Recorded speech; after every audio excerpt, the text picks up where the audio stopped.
At syempre, nandito po tayo ulit sa lahat po ng mga kabarangay natin na nasa paligid. Parol Making Contest. Kaya po, sobrang gaganda at sobrang gagaling po ipapabagdit sa atin ni Kapitan Pedrito Michael, na kung saan ay magkakamit po sila ng activities.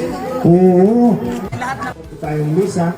Sa ngalan po ng Sangguniang Barangay at Sangguniang Kabataan, ang inyong lingkod po ay bumabati ng maligayang Pasko at manigong bagong taon sa ating lahat. Ang Pasko sa Taguigay! Pag-ibig! Lahat po ng sumali ay automatically may consolation prizes. At yan po ay worth 500 pesos po. So lahat po makakatanggap agad. Piloteo Enrido. Ayan si tatay. Kap. Sabay natin abutin ang pangarap dito sa ating mahal.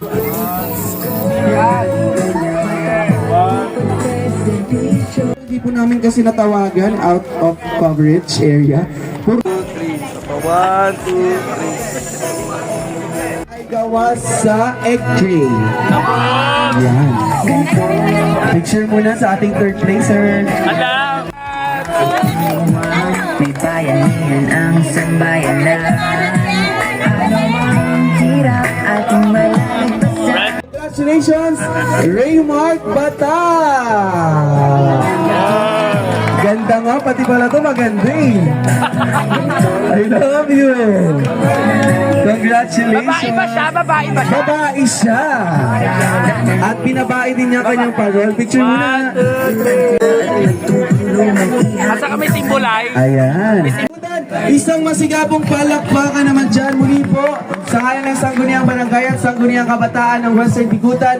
Maraming salamat po sa lahat ng mga lumahok at sumali sa ating Recycle Parol Making Contest. Abangan din po ang mga susunod pa nating patimpalak. Makita-kita po tayo. Ito pong inyong host sa Declare 1. Mag-ingat po ang lahat. God bless us all and Merry Christmas! Thank you, guys! Tara na!